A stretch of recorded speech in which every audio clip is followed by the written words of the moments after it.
Welcome back to my YouTube channel. My name is Farida Ali. If you're new here, kindly subscribe and hit the notification bell. Make sure you like this video, leave your comment and share it with your network. So today I'm joined by an amazing lady who is going to share with us her perspective, her journey and her views about education. So it's simply an education story based on Mombasa girls and Mombasa system of education. So welcome, how are you? I'm fine, thank you for inviting me to the show. You're welcome. For somebody who is watching you for the first time, could you kindly introduce yourself? Hello, my name is Emilia Chen. I'm 30 years old, born and raised in Mombasa. I'm currently the team leader in Center for Resilience and Sustainable Africa, which is a non-profit that aims to ensure that there is inclusive governance in issues of food security and climate change. Thank you. Wow. Thank you. I think by now you all know who Emily is. You should just follow the conversation so that you can get the deeper understanding of what education means to her and the kind of message you wish to pass to you regarding education. So Emily, will you kindly share with us your education journey so that people can understand now that we know who Emily is? So how is her story of education? Thank you. Emily is currently pursuing her PhD in project management, University of Nairobi. She has a background in project management, master's and degree with a diploma in business management.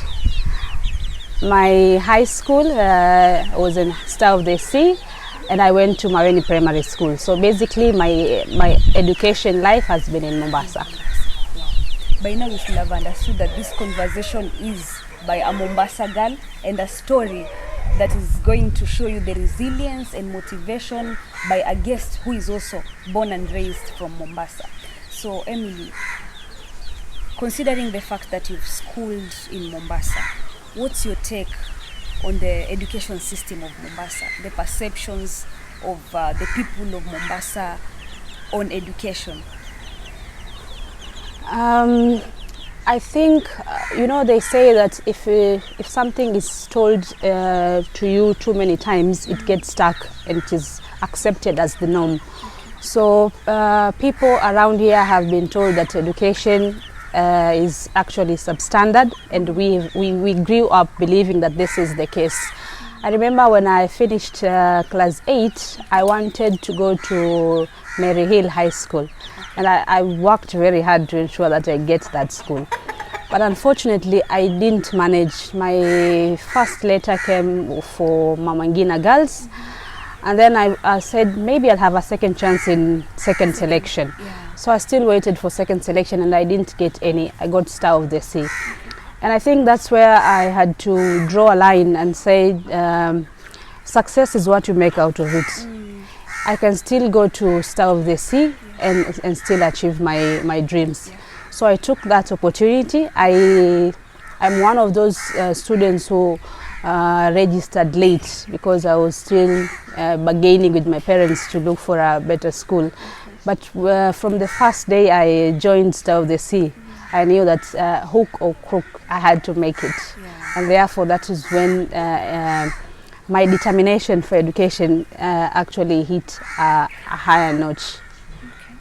So Emily, you had first shared with me that you did a diploma first, then later you did a degree, master's, and you're now doing your PhD.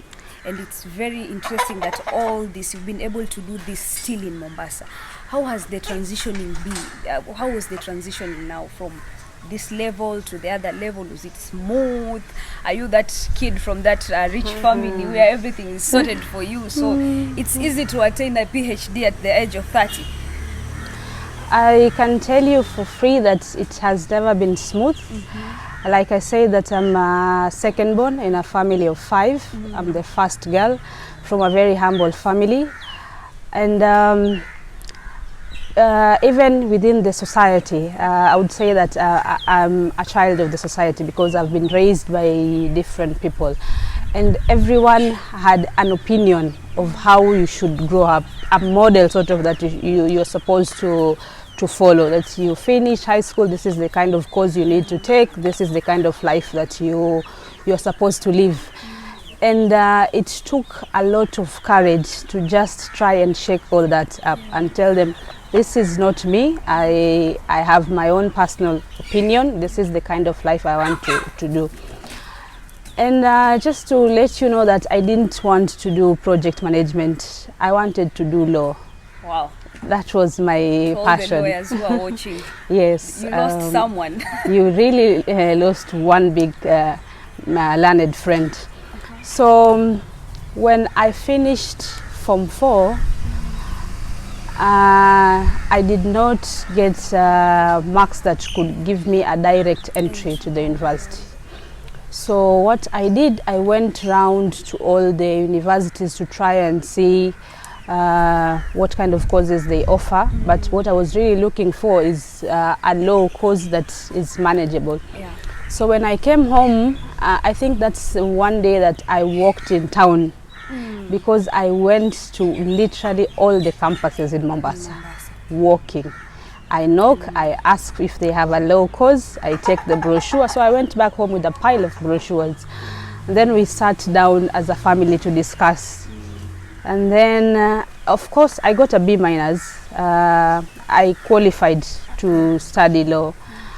But I remember my father looked at it and said, this is almost $500,000. And you are not alone in this family. There are other siblings who are in school, and therefore we cannot afford to pay this kind of fees. Maybe if you give us a year, we can plan, a year or two we can plan and see if we can accommodate your interest in law. But I didn't have a year to wait, because I was sure it will not come to that. My sister was in high school, the other sister was also coming up in high school, and so 2 years out means we have someone else who has finished Form 4 wants to go to college. Exactly. There are no chances for me to join law. So I asked for the next best option. And the next best option was a diploma course. So now I've moved from a degree, a law degree to be precise, to a diploma course. And I could not start a diploma in law to still go to the same channel. So I had to look at the options and see what else can I do. And then I decided I was very good in business, and issues of entrepreneurship and business management were one of my top 3s in high school. So I decided I can take that one as a route and I see how I will proceed. So I joined University of Nairobi to study a diploma in business management. When I was just finishing my diploma, I got a job. One of these research firms, I got a job that's paid me very well. Oh, it's the money for me. Yes. And then I decided to invest in myself in this money. So I went home and told my dad, this is the amount of money I've been paid. Yeah. I want to start my degree with this money. But remember, by that time, the money could only pay one semester. One semester, yeah.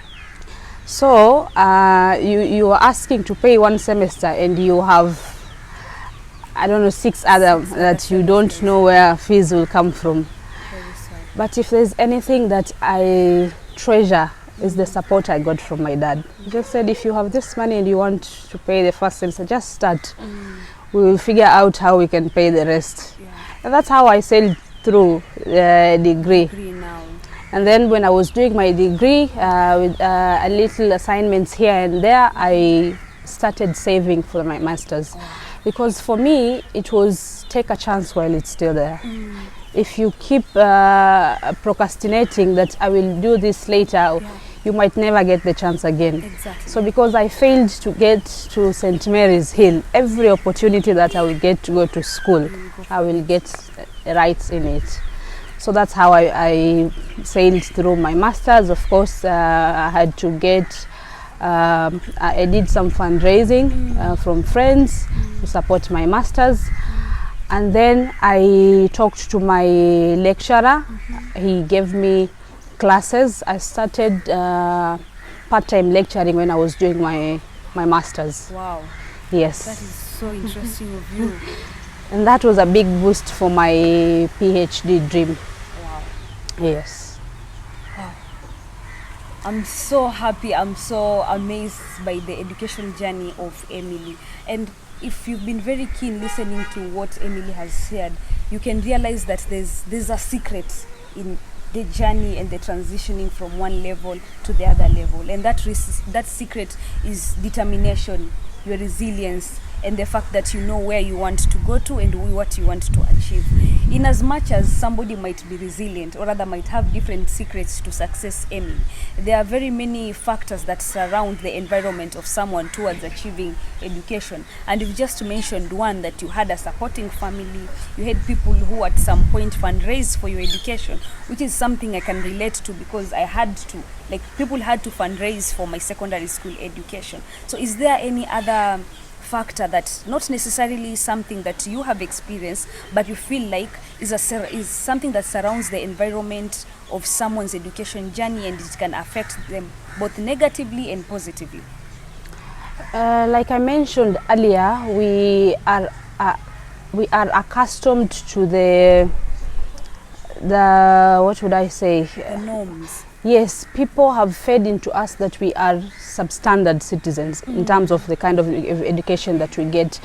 And our community has also not prioritized issues of education, especially for the girl child.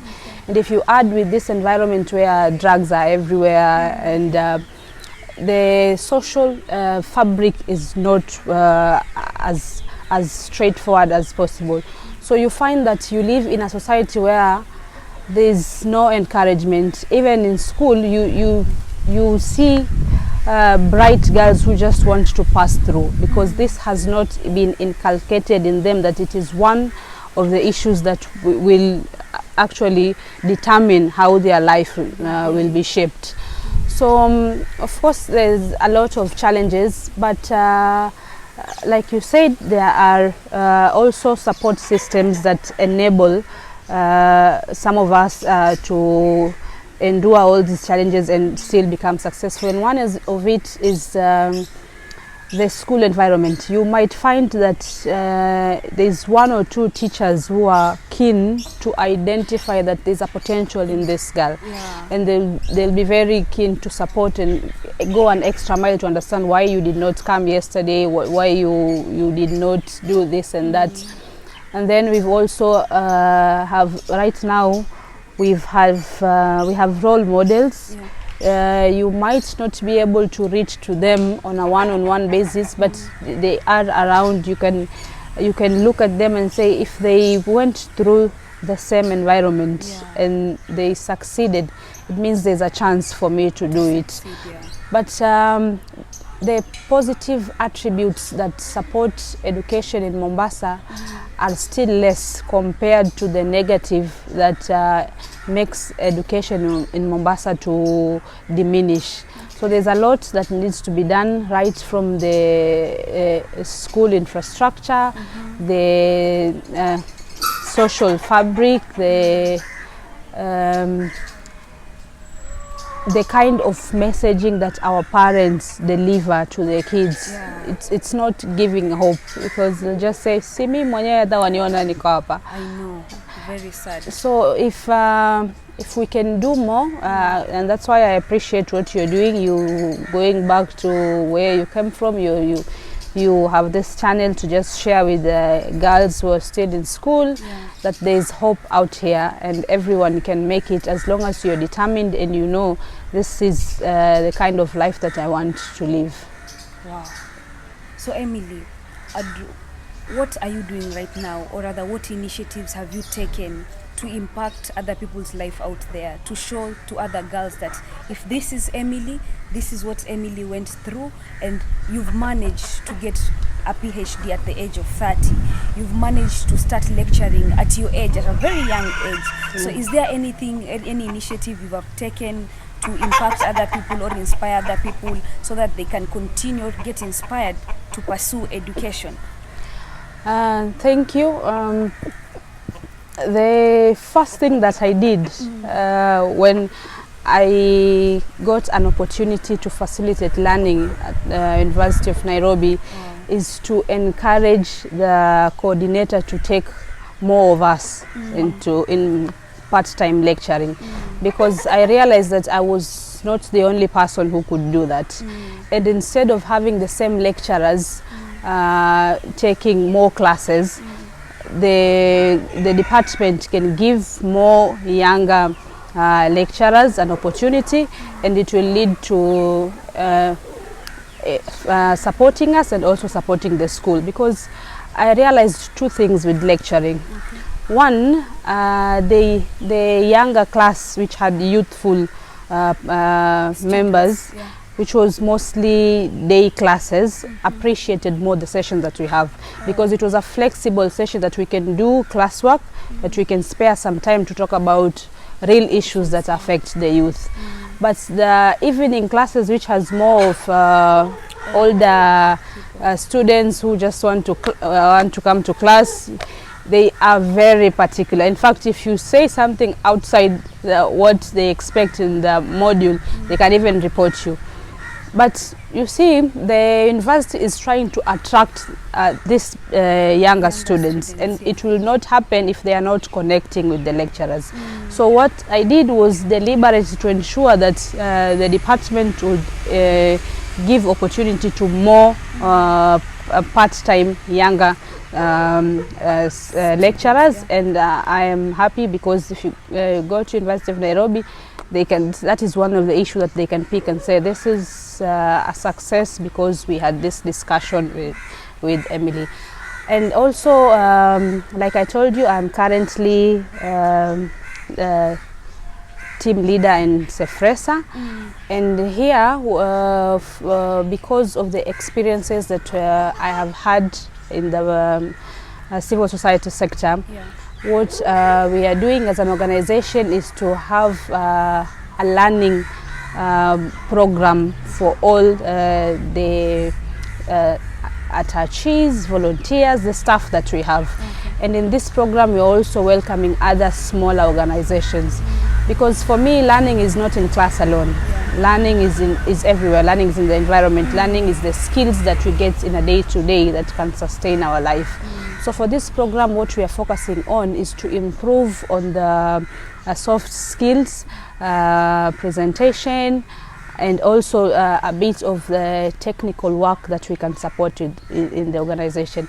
And also I've been part of different teams that technical teams that support youth work in this county.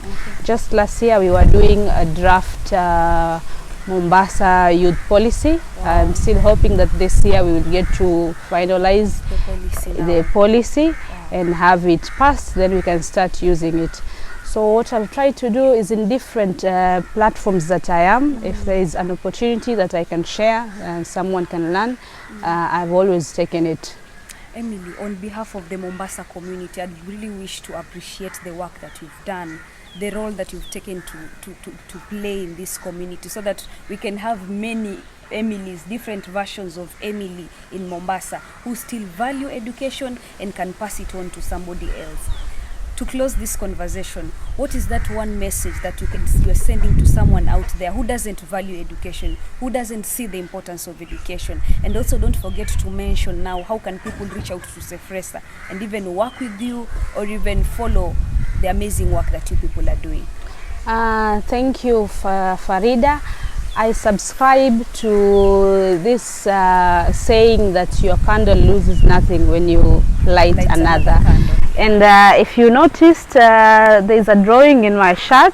Education for change. Yes, this is kind of my mantra to everyone. Wow. The bulb is the light that I give, and it is through education. And the hand is for any of us to support the rest of us. Okay. So for young girls out there, or for people who have made it in life and are from Mombasa, or you want to give back, please visit us and see that you do not have to be out there in the limelight, but the 1-2 people that you are around you, that you can start with, that you can change their lives, that is one impact that you will forever live and say, someone made it because of my contribution. And it is actually what we are here in this world to do, to ensure that you positively change this world and make it a better place. For organization, like I mentioned earlier, we deal with issues around food security, climate change, and women empowerment. Visit our social media handles, Facebook, Instagram, LinkedIn, Twitter, at Center for Resilience and Sustainable Africa. You will see the amazing work that we are doing. Reach us through the handles and we'll get in touch and see how we can partner. Thank you. Wow.